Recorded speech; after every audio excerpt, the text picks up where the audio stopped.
Hey everyone. So I mashed the button before I meant to, but I'm sorry. Sorry about that tonight. So hello everyone. Thank you for joining the Business Plugs Mixer. We come on every Sunday at 7 p.m. Eastern Time. Hey love. People have already joined us. Thank you for joining us. And so first let me tell you about next Saturday. Next Saturday at 10 o'clock Eastern Time, I will be teaching new and struck or stuck business owners how to get unstuck. We're going to talk about how to build a real business. And with that, I'm doing a 15-point checklist that you can mark off the things that you need to do in order to get your business idea out of your head and into your reality, into your life. But today, and I didn't even ask you, are you Tana, Tanae, or the correct pronunciation? Tana. Tana like Montana. Tana, like Montana. I love it. I love it. I love it because I know some Tanas. I know Tana and his sisters Tanae. And so just making sure I have your name right. So Tana comes to us from where are you located, Tana? Central Florida. Central Florida. Oh, I love Florida. Central Florida. You're like the second person I've talked to this week on from Florida. And so I talked to a person from Jacksonville just the other day. And so you're going to talk to us about, hey guys, thanks for coming. Thanks for coming on in. So we're talking about recession proofing your business. Today we're talking about smart communities. I have the founder, Tana, I'm going back to my old head. Tana's on, and she's going to talk about her smart communities. Good evening, everyone. And so we're going to get started. So please, Tana, tell them about you. Well, my background is marketing and PR. I started my own firm in 95, and it's Market Vision Consulting. And before that, I was on radio and TV. And I had my own show doing a business update on ABC and CBS in the Huntsville market. But I started out as an account executive for one of the top media companies there. So I was the top producing salesperson for many years running. And then I turned that into my own business and started training people how to sell, and did a lot of event management and marketing and creating special events, trying to help people understand that through grassroots marketing, they can stretch their marketing budgets further. And that evolved into me doing an organization called Organization Supporting Business Owners, OSBO, which we started that back in 2002 and franchised it, and everything was going great. And then the 2008 recession hit. And so I actually bought back franchises, took away memberships, made it available to as many people as possible during that transition. And then we rebranded to Smart Community Exchange, which is an initiative rather than a company, public-private partnership. And we make that available internationally. So it gives people, no matter where they are, if they're a solopreneur or they're a big company, or maybe they're an independent consultant, now all of a sudden they can be part of an international community to share resources, opportunities, and exposure for themselves and their expertise. And that's the thing, right? Because what we're learning with all these different, new things are happening in the marketplace. And so learning how to be more global thinking, right? Right. Act local, but you still need to work or think and move globally. So understanding how to build our communities that way is going to help us to survive whatever this next phase is. With COVID, things got brand new. Everything went from what we were familiar with, and we could rinse and repeat for decades and decades. Now we're in this new world where we're having to learn some new things in order to build our businesses and sustain them, right? Right. So let's talk about the communities that you are the founder of. Well, the Smart Community Exchange is more than just your online persona and your online community. We look at it that there's a lot of communities around the country that people have never heard of. Everybody hears about the big cities in every state. You can name 2 or 3 cities in every state, but then there's also the smaller communities. And I guess everybody's noticed that now that the children are doing virtual school, people are doing virtual work, you can actually live anywhere you want to. Yeah. And so a lot of people are actually looking for new places. They're looking for places that their money will go further, that maybe they have a better quality of life, or maybe they have new opportunities. But how are they going to learn about these communities? Mm. And so what we're trying to do, especially with the international community, a lot of people internationally are looking to come to the United States now because of their economy and what's going on in the world. And we all know about the conflict and everything, but maybe they can't physically come, but they only know about New York and LA and San Francisco, Austin, and maybe Miami. And other than that, they have no idea. So, for them, the United States is like 50 countries. Every state operates independently. They have no idea about capitalism. So we say, okay, who are the people that can share the most about a community? I can go do my research and write an article about it, but it's those local business leaders. It's those local champions that live, work in that community, and they're the ones that can tell the story of the community. So we go in and partner with local business leaders and say, let's help you tell your story, but let's get a global audience to hear that story. So we put that spotlight on them, and now with the virtual, we can actually do virtual trade missions to share that story with people all over the world, and then we follow that up with live trade missions, bringing delegates that really want to come and learn about that community. I love it. I love it. It's a way, because we are so, and you and I were talking before we came on, like it used to be you were pretty much restricted to the people in your circle, like the people that could come by your brick and mortar, the people in your city that knew you. But now, COVID introduced us, one of the good things of COVID, introduced us to a global community where we are now able to see people around the world. Like I have midnight conversations with my friends in Africa, or I have conversations with Hawaii, who's 6 hours different. I'm in Tennessee. And so people who I get to talk with all around the world and all the different time zones, it's just amazing. It's just amazing. It made the world a little smaller. It did. And I was telling my husband, I said, I had a birthday recently. And the phone was like, thank you, blowing up all day long. And he's like, who in the world is that? I said, I'm getting messages from all over the world. It's awesome that we now have this community that we can share with. And it's people that really do get to know you, that you can talk to. Absolutely.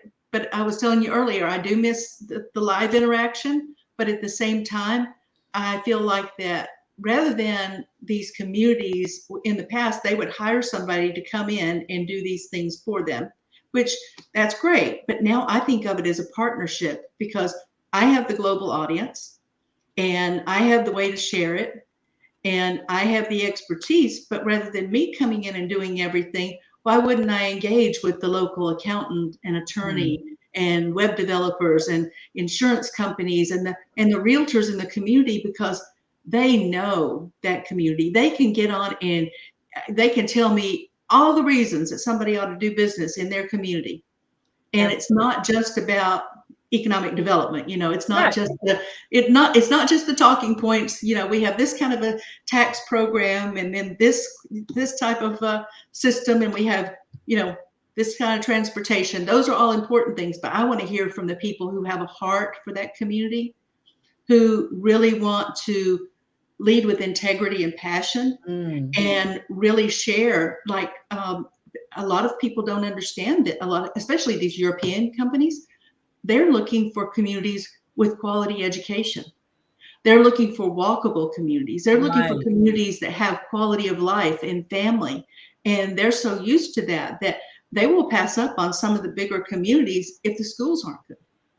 And so you need to be able to communicate that. But a lot of times these communities don't know to include that in their package when they're talking to somebody. So absolutely. And I had a friend who actually was hired by my city to do just that, to do to bring or present recommendations of how to get a different plan into the city, like how to make it more acceptable to the people coming in, but also to the people who live here. And that's the thing, is a lot of the times I like dealing with people at the grassroots level.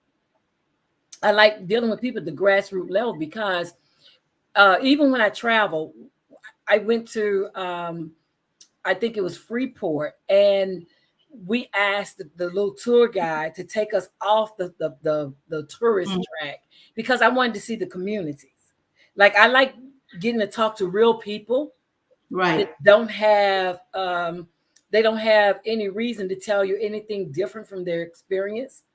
Like it does them neither good or bad, but they want to talk to you and they want to share about their communities. I love that. When I went to Africa, same thing. You know, I got to talk. My host is shout out to Rael Randy out in Douala. She was very, very good about taking me locally to the different places so that I could see real people, real things that were happening in their communities. And that's important. Sheena, thanks, Sheena, for joining us. Sheena is a man. And we were just talking about you, Sheena. Sheena is the one I told you that 114 families they served yesterday with food. And so she's asked the question, how do you go about finding these people?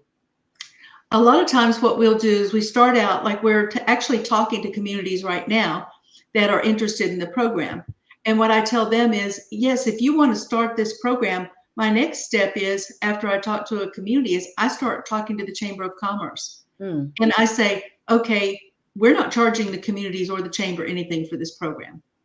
It's supported by the businesses because that's the driving factor. So we say, who are your key people? You know, who are your leaders? Not who are your biggest revenue makers, not who are the people that, you know, are bringing the most jobs, but a lot of times it's the people like us, the people that are going to be there and always ready, the people that are going to serve their community, like Sheena, the people that are going to be there that said, yes, I want to make this happen for my community, the ones that are going to rally people, the ones that are going to be there when these international companies come to say, welcome, we want you here, you know, let me tell you about my community. So I really love also working with women of passion, passion and purpose, because to me, the women are the core of a community. A lot of times they're the ones that are going to be passionate about education. They're the ones that are going to be able to tell you about the education in their communities. They're going to be able to tell you about how businesses get funded, how the businesses start. They're going to be able to tell you about the interaction in the business community and the partnership. And they're the ones that are working on these committees and working on boards. So I look for somebody that's a community leader that will help me, and they will be that community liaison. And once they become the community liaison, then they get me personally to promote and coach and train and share. They get access to my community. I'm giving them the resources because I want them to shine. Absolutely. So, you know, once I have those meetings with the community, I want them to deal with their own business leaders in their community to put this program together. Absolutely. I'm not going to come in with a film crew and write the story and film the show. I want them to send me their videos, send me their articles. I want them to go in and spotlight people. I want them to walk their parks and tell me about their community. Then I'll put together the production and share it globally. And then we'll say, who wants to come and visit Chattanooga, Tennessee? I've got somebody that will welcome you there. Absolutely. And that's the thing is, because a lot of times you have people who have a great story, but because the marketplace is so crowded and saturated, their stories don't get out. Like I am committed to every Saturday doing a Saturday shout out of the grassroots businesses that I know who are doing marvelous work here in the city, but also in the whole nation, because I have people everywhere, everywhere. Like Javon is up in Maryland. I have people everywhere. Her and her husband, small business owners, met them in Oxon Hill in Maryland. And he was supporting her. So she sells paparazzi jewelry. And so he was walking with her. He was more or less the storage, holding all the bags and stuff as she made her pitch and did her thing and talked about her jewelry and how she does business. And nobody would ever know her, right?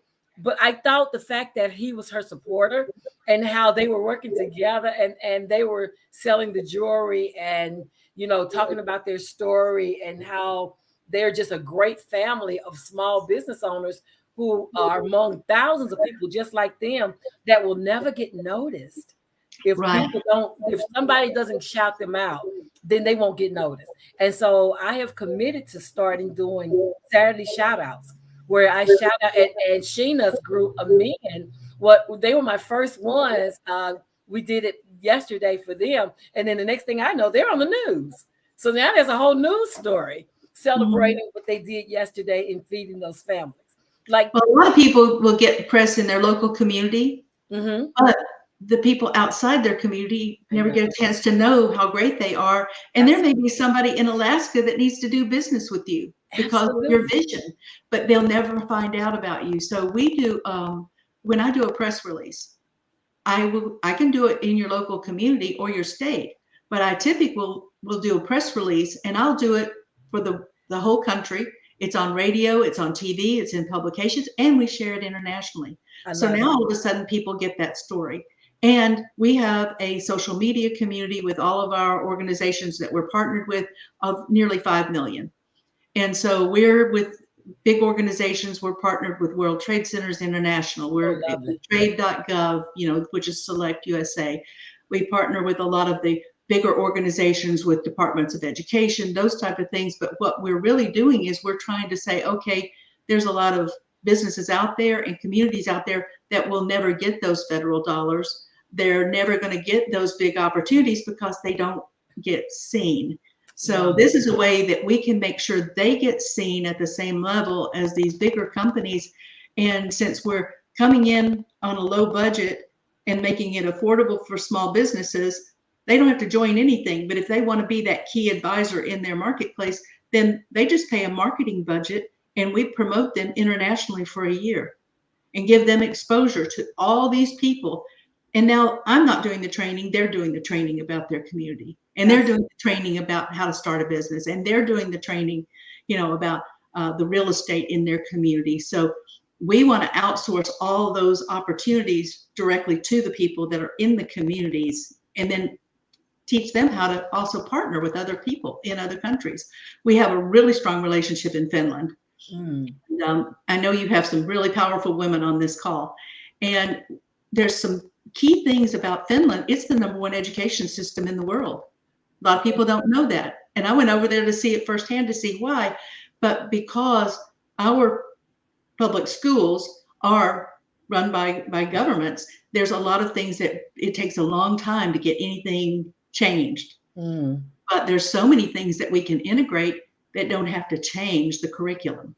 Right. Things that they can integrate with their education system. There's a lot of software and tools that parents can use at home. So we talked last week to over 200 education companies in Finland that want to visit the United States and find partner communities. Wow. Isn't that exciting? That's exciting. And especially education. Like when you think about a global education, like America is not in a good spot as far as how we rank in the global world of civilized education countries. And so to have an avenue where we can talk to someone in Finland who has the top education and be able to input some of that information into our school systems. Like everybody wants better education for our kids. Like we want our kids to win. And so not just win on a local scale, but actually win on a national scale, right? Be able to stand on the global stage and hold our own. How magnificent it is that we have an avenue for communities to get education from Finland, like a direct line.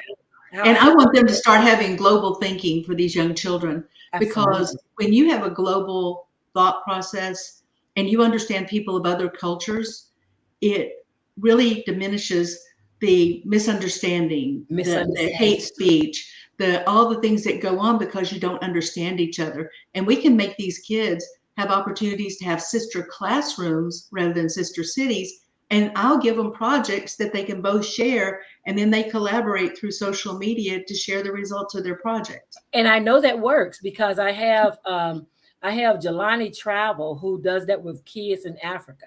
Mm-hmm. And so she takes kids in DC and they do across they have a medium for them to meet where the kids in Africa, the girls in Africa learn from the girls in America. And that has worked out well for her. I think she's in like year 5, but that has worked out well for her. But how wonderful it would be to have sister classrooms where your kid's classroom actually has and knows someone in Finland. I have always loved that. In fact, I have 3 boys. My boys are all grown, but every one of them have lived outside of the United States for more than 20 days because I wanted them to have that global experience. Well, we have partner universities that are not only in Finland but other countries too. But they have an exchange program where they welcome U.S. business leaders and educators to come over there and study and to learn. And the other thing about their education system, they didn't used to ever share it outside their country. Mm-hmm. And we now have their entire education system and teacher training that we're getting ready to launch for the U.S. I love it. And I'm excited about letting teachers, but not only teachers, parents need to be a part of the education decisions. Absolutely. So if we can't have it in the classroom, we can have educational games at home. You know, we can have Absolutely. It where they can exchange and learn and be constant learners. So I'm excited about that part and bringing some of these companies. The majority of the companies we talked with, Linda, are software developers. So there may be companies that have educational games, or they have technology that can be integrated into a classroom. It's, you know, virtual classes, virtual learning. There's so many amazing products, not just in education, but since we just talked to 200 educators, I'm sort of excited about that. That's a good thing. That is an excellent thing, because education is needed. I mean, it's the cusp for everything else, right? But whether it's business or whatever, it's still education is needed. Business education is needed. And I love that you talked about the parents, because a lot of times the programs are geared toward the children and then they have no reinforcement at home. Mm-hmm. And so being inclusive of the parents actually allows the parents who may not have had that experience in their educational history, gives them an opportunity to catch up. Well, we talk a lot to parent-teacher organizations too, because I'm an advocate. I started out in education. I wanted to be a teacher, but I said, why don't we get the PTAs and the PTOs together, and a fundraiser could be awesome to engage parents and grandparents and teach them this new language of social media, help them understand what their kids are going through, and let them be able to play the games and have the conversations and understand the shows and things. I think a lot of them don't engage because they don't want to look foolish in front of their children and grandchildren. And it's the same with the business community. If you don't know, you just pretend you know. We would rather make sure that we engage them, because how awesome is it when you can sit down with your grandkids and talk on the same level, you know? Absolutely. And they see that you're excited about what they're learning. Mm-hmm, mm-hmm. And that's the thing. I think that's the thing, is getting parents back engaged in education, so that it's not like the school and us, you know, but it's more a community, a true community, where the schools support the parents, parents support the schools, and the kids are the winning of that relationship. They're the winners in that relationship. Well, it's also a huge economic development factor that if business is understood, if they don't engage these children and make them integrated into the community, then what is going to happen when they grow up? They're going to leave. That's tax dollars that are leaving your community. You know, that's business opportunities leaving your community. These are job creators that are going to go somewhere else. So we want to make sure that we're giving the maximum opportunities, not only to the children, but to the families. And some of these families that have been displaced and had to go to other communities, or that have lost their jobs, let's give them job training to say, okay, you might have been a fisherman for 50 years, but did you know you truly understand about distribution networks, because you sold to restaurants and you sold to these communities. So you understand how that works, and you can take those same skills and go into a different industry. You know, Absolutely. you don't And know how to teach do others. something. You can teach others how that distribution channel works. And that's the thing that we have so many trades that have went to the side because everybody thought that, you know, technology was going to do everything for us. And there are Right. still some trades that are needed. And you know, I am an advocate of teaching young boys and young ladies the trades. Like I have Right. friends that are retiring right now, I have clients that are retiring right now. They're in their 60s and they're like, okay, I'm through, but I'm begging them to share that knowledge, share that wealth of information with this younger generation. Like one of my clients is a certified he's a certified welder inspector, and he Mm-hmm. flies out for 6 months and he's on oil rigs or oil refineries, and he's doing I'm making great money um checking welding on these big oil rigs and things. And his industry, he said there's just not enough of us in there. There's just not enough Correct. in there. And so teaching kids those trades goes along with academics, right? Because Right. everybody's not college material, and realizing that those that are college material, absolutely support them, help them get where they're going. But those who are trade, who will do better with the trade, then teach them the trades. Let's get back to teaching them the trades so that they can still make a decent living, and then they can become entrepreneurs. It's exciting, and there's so many things now too with the educational gaming. A lot of parents think their kids are wasting their time because they play video games all the time. And what we're doing now is a lot of universities are saying, please bring us gamers. They're creating their own leagues because what they're finding is the best surgeons are the gamers because they've learned how to work with the robotics and they Robotics, understand absolutely. it. You I know, get that. they're great mechanical engineers, they're great chemical engineers, they're great problem solvers, but you have to do it in such a way that it's exciting to learn, and then they have to be able to apply what they're learning. And so there's a lot of opportunities to collaborate with communities and tell their story and let them say, you know what, we want to attract some of these new industries into our community, and we would be perfect because you know, I just learned the other day, I grew up in East Tennessee, so we're, you know, neighbors basically. But I was talking to one of the key people in Kentucky, and we were talking about the key industries. I had no idea that Kentucky was so strong in automotive. It's like, who knew that, you know? And I lived right next door, basically. So I said, you know, all these states have stories to tell, and you know about maybe one industry, but you don't know about everything. I was talking to Everything. Indiana, and they were telling me that they're working with Purdue right now, and they have a huge autonomous car track, and they were going to have the first autonomous car race. I'm Wow. like, really? I didn't That's know this was going on, interesting. you know? So it's exciting when I learn something exciting. I want to share it with everybody else. But what Absolutely. I want to challenge the ladies that are part of your network, because you've got some really powerful women. I've been checking them out. If, you know what? If they want to be part of any of these programs, they can reach out to me. And if they don't want to be the key leader in their community, they could still be the business advisor for their community. Or maybe they could serve on the council, because we're getting some companies that really want to make a difference serving on the council, and they're doing it virtually. There's just so many ways to serve, and I'm looking for servant leaders. That's what I'm looking for. I'm looking for people with passion and purpose that want to make a difference, and they're willing to share their expertise and their excitement and their joy and infuse that back into their community. I love it. I love it. And that doesn't matter. It doesn't matter where you are globally, because I have a global community. I'm like my kids, you know, I push them out to go, but I'm also a global thinker. And so I have people in the UK. I have Valerie over in the Philippines. You know, I have people that are everywhere, all over the map. They are all over the map. Australia, have a few people in Australia, and Korea. I have Korea, Mhm. a follower that's in Korea. Like they're everywhere. They're everywhere. I love this though. And that's we found each other on LinkedIn, which there I just went to 4,000 people, which sounds small by some circumstances. But the thing about the people that follow me is because of my previous experience in various groups, they're quality people all over the world Right. that are in this community that I'm in. And thank you all for getting me to 4,000. Thank you for getting me to 4,000 followers today.